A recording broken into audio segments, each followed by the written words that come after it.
중심, 최경영의 최강 시사. 네, 조금 전 들어온 속보입니다. 북한이 오늘 탄도미사일을 동해상으로 발사했다고 합동참모본부가 밝혔습니다. 자세한 내용은 들어오는 대로 또 전해드리겠습니다. 미국의 도감청 의혹, 도청 의혹 파문이 계속되고 있는 가운데 어제 국회 외통위가 열렸습니다. 국회 외통위 소속 더불어민주당 우상호 의원 전화 연결돼 있습니다. 안녕하세요. 네, 안녕하세요. 예, 도청 의혹에 관해서는 어떻게 판단하고 계십니까? 일단 도청이 있었냐 없었냐 내용 이제 이게 하나 쟁점이고요. 예. 두 번째는 이제 그 도청한 내용에 뭔가 위조나 조작이 있었냐 없었냐.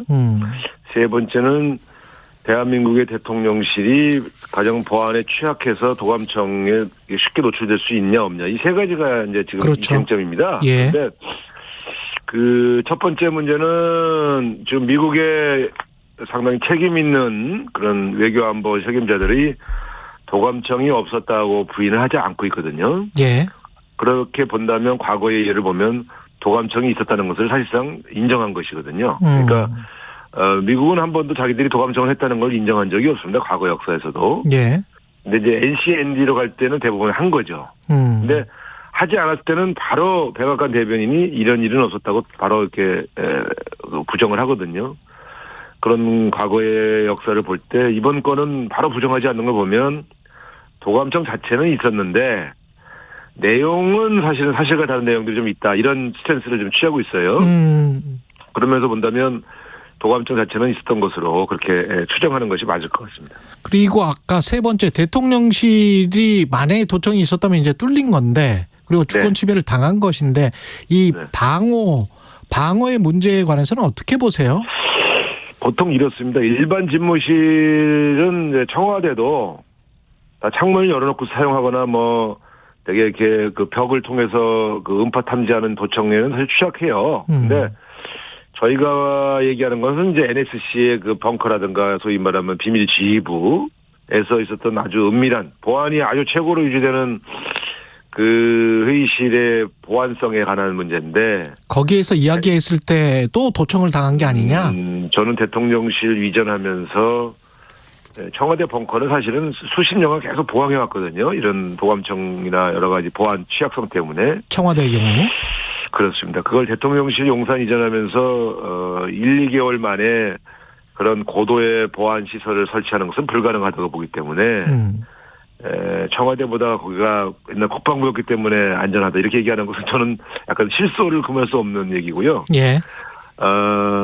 중요한 것은 대통령실 이전 때문에 도감청을 했다 이렇게 볼 수는 없는데 대통령실이 보안에 취약하냐 아니냐는 문제 제기는 좀 경청해서 보강할 필요는 있지요. 왜냐하면 갈수록 도감청 기술이 발전하기 때문에 어디도 완벽한 곳은 없습니다. 그런 측면에서 취약성을 보강하겠다 이렇게 발표하는 것이 저는 국민에게 더 정직하고 겸손한 태도인데 예. 과거 청와대 지하 벙커보다 지금의 대통령실 용산이 더 보안에 더 강하다 이렇게 얘기하는 것은 저는 사실이 아니라고 봅니다. 그리고 내용이 우크라이나와 관련된 그 포탄 제공과 관련된 것이고 그게 일어난 상황이 3월 1일이었단 말이죠. 그리고 그 문서가 작성된 날짜도 지금 3월 1일로 나오고 있는데 네. 그리고 난 다음에 이제 김성한 이문희가 직위 뭐 사표를 내고 나갔지 않습니까? 네네. 이게 혹시 연관이 돼 있을 수 있습니까? 글쎄 어제 제가 그걸 물어보고 싶었는데 예. 사실은 그 김성한 실장의 그 사임 배경이 저는 너무 그 납득이 안 돼서. 그렇죠. 블랙핑크 이야기하고 네. 뭐 이러다가 그랬거든요. 블랙핑크는 정말 말도 안 되는 얘기고요. 그렇죠. 그래서 이제 일반적으로 김태호 차장과의 알력설 이걸 이제 제가 그게 있는 게 아니냐 그랬는데 이번에 이게 터지면서 도청의 당사자이기 때문에 한미 정상회담을 준비하기가 적절치 않아서 그만둔 건지 이것도 사실 확인해주지 않을 테니까 알 수가 없죠. 또는 내용과 관련해서 좀 갈등이 있었던 건지 김성한 이문희의 스탠스는 우크라이나의 이 문제 때문에 갈등이 있을 리는 없습니다. 저는 이제 일본 그렇습니까? 문제는 갈등이 있었던 것으로 알고 있는데 이견이 좀 달았던 것으로 알고 있는데 잘 보시면 알지만 우크라이나 전쟁에 포탄을 제공하냐 제공하지 않느냐의 문제는 미국의 요청을 우리가 어떻게 처리할 것인가에 대한 고민이기 때문에 그 도청의 내용 자체는 저는 심각한 내용이 아니라고 봐요. 예. 그러니까 예를 들어 이스라엘 같은 경우는 조작이라고 주장할 수밖에 없는 것이 이스라엘의 최고 정보기관이 이스라엘 총리가 진행하는 정책을 반대해서 공작을 했다 이런 내용이거든요. 그렇죠. 이걸 이스라엘 정부가 어떻게 인정합니까? 이걸 인정하면은 이스라엘 내각과 모사드라고 하는 이스라엘 정보기관이 정면으로 충돌해야 되는데 그러니까 예.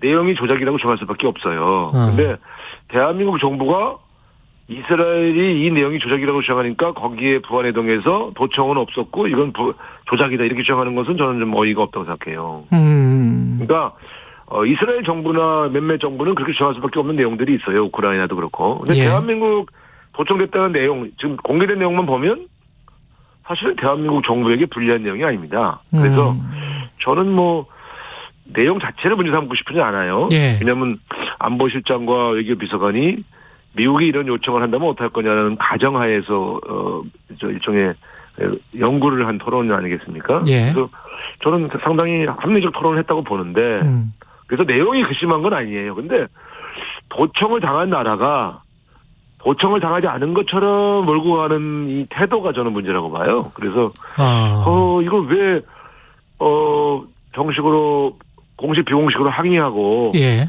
재발 방지 약속을 받으면 될 문제인데 왜 김태호 차장처럼 마치 도청이 없었던 것처럼 이렇게 몰고 가냐. 예. 그건 대한민국 주권에 관한 문제인데 이건 좀 아무리 한미동맹이 중요하도 해도 동맹이 중요한데 동맹 국가를 염탐하거나 도청하는 게 과연 그 용납될 수 있는 수준은 아니지 않습니까? 예. 정부 당당하게 항의하고 그럼에도 불구하고 한미동맹은 굳건하게 가져가면 되는 문제 아닌가. 그런 점에서 대일 굴욕 얘기에 의해서 이어서 대미에 대해서도 너무 굴욕적이다. 저 자세다. 저는 그런 걸 지적하고 싶네요. 대응에 좀 문제가 있었다. 미국이 악의를 갖고 도감청한 정황은 없다. 이게 지금 김태호 차장의 이야기인데 묘하긴 합니다. 악의를 갖고 도감청한 정황. 그게 무슨 말이요. 막걸리요. 나는 세상에 그 도감청이라는 게 예. 악의를 갖지 않고 하는 도감청은 괜찮다는 식으로 얘기하는 게 그게 말이 됩니까? 대한민국 안보 책임자가. 그래서 오히려 미국한테 야 니들이 도감청한 건 악의가 아니니까 우리가 봐줄게. 우리는 괜찮아. 이렇게 먼저 기어 들어가는 게 이게 맞습니까? 그건 저는 아무리 생각해도 김태호 차장의 여러 가지 말들은 너무 저자세, 너무 굴욕적이에요. 또 한 가지는 여당 의원들 중에서 그런 말씀하시는 분들이 많더라고요. 우방국에 대해서도 도감청을 하는 게 일상적이지 않느냐, 미국이.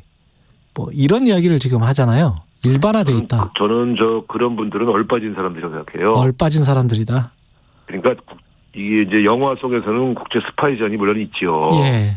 근데 보통 이런 거 아닙니까? 휴민트를 활용해서 여러 정보를 캐내고 또 이런 거죠. 지금 미국의 법으로 보면 미국을 공격할 테러 집단들에 대해서는 도감청을 허용하고 있어요. 안보 위협 때문이죠. 예. 9.11 이후에. 근데 대한민국이 그러면 잠재적으로 미국을 테러할 수 있는 그런 잠재적 위협 국가라는 거 아닙니까? 도감청을 했다는 것은. 우방 국가에 대해서 도감청한 것을 괜찮다고 말하는 사람들은 그건 제정신이 아닌 소리죠. 그래서 예.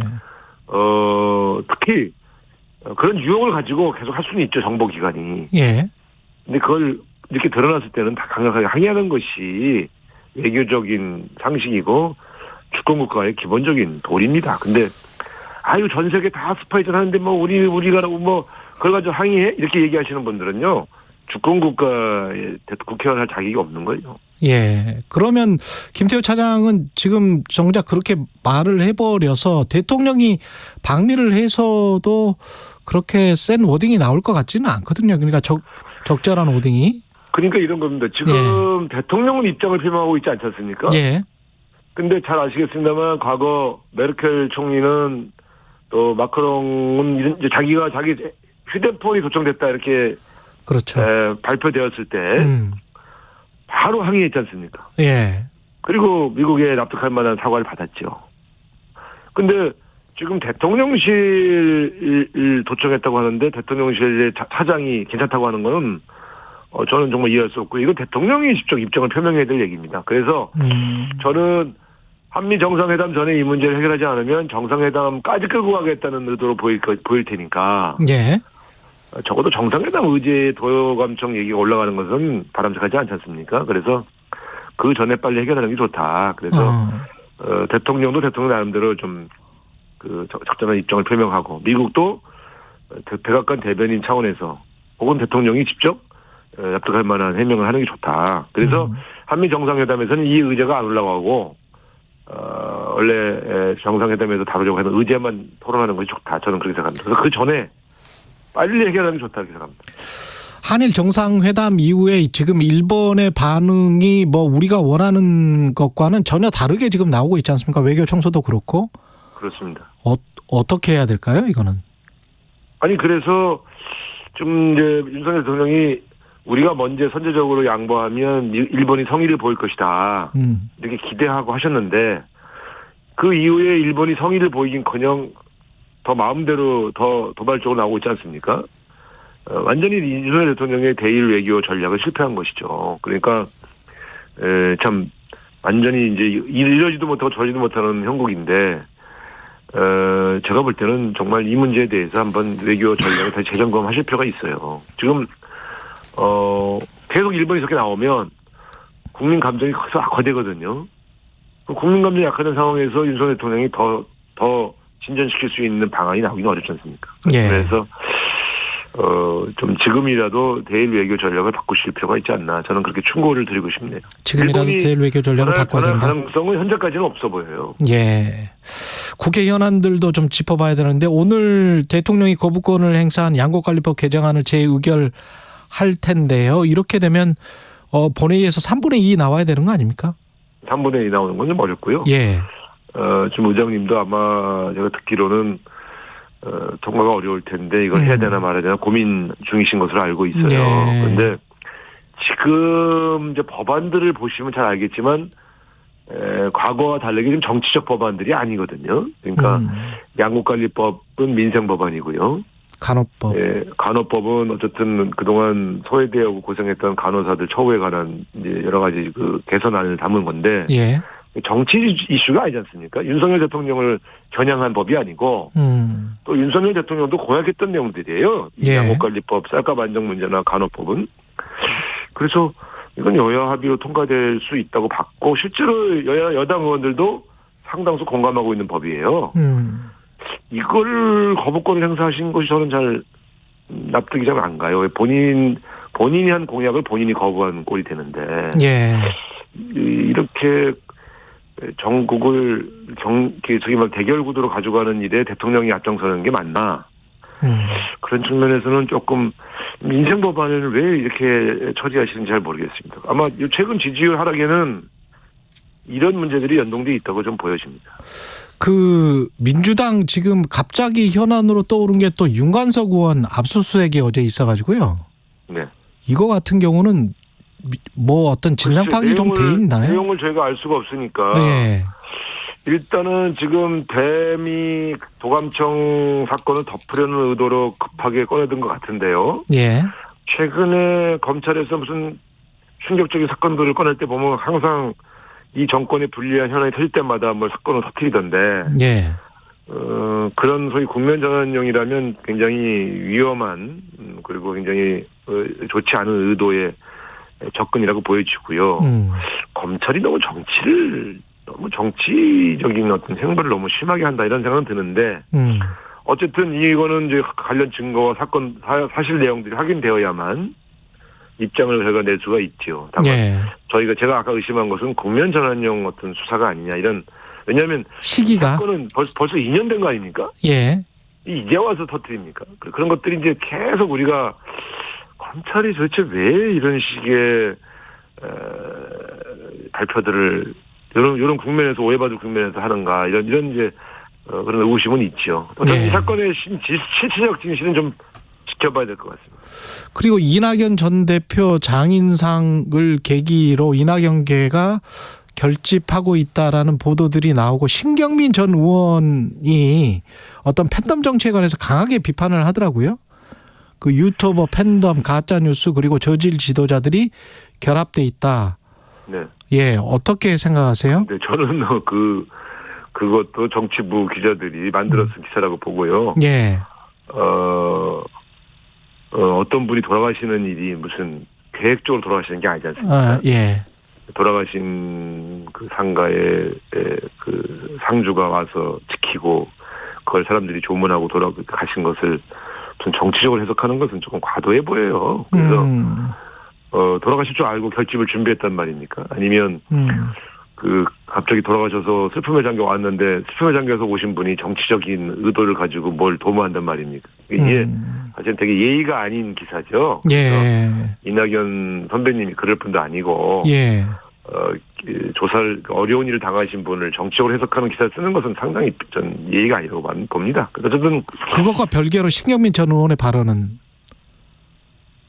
뭐 우리 당의 여러 상황에 대해서 개인적인 의견을 얘기할 수 있는데 그게 무슨 이낙연계의 결집과 관련된 얘기는 아니지 않습니까? 그것과 관련된 건 아니다. 별로 그 의문사에 대해서는 뭐 어떤 무슨 말씀하시는지 정확하게는 예. 어쨌든 우리 당의 팬덤 정치가 좀 문제가 있다 이렇게 지적하신 것인데 그것은 예. 지금 버스에서 내려와 운동을 사선 의원들이 지금 하고 있고 실제로 최근에 그 악성 문자는 아주 획기적으로 많이 줄었어요. 아, 획기적으로 많이 줄었다. 많이 줄었습니다. 예. 그래서 여러 가지 그 팬덤 문화 중에서 저희가 굉장히 걱정했던 악성 문자는 상당히 줄어서 개선되고 있다 이렇게 보고는 있습니다. 그 측면에서 예. 저는 뭐 좋은 조언이고 그 조언도 사실은 많이 개선되고 있다 이렇게 말씀드리겠습니다. 의원님도 지금 불출마 선언을 하셨는데 오영환 의원이 불출마 선언을 했단 말이죠. 네네. 선배 정치인으로서 어떻게 보셨습니까? 아니, 그래서 본회의장에서도 제가 오 의원한테 왜 이렇게 했는가도 물어봤고. 예.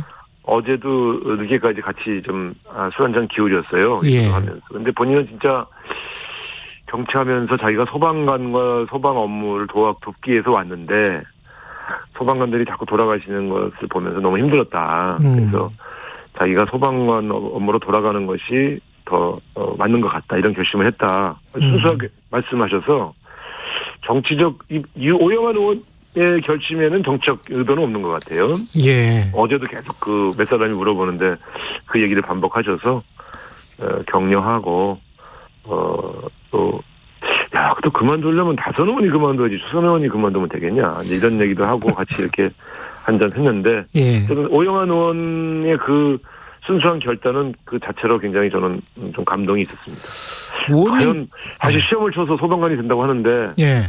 야, 그 가능하겠냐 이런 얘기도 하고 그랬죠. 의원님 불출마 선언해서 이제 서대문갑이 굉장히 또 중요한 지역인데 거기가 비어 있지 않습니까? 만약에 추천한다면 누구 하시겠어요?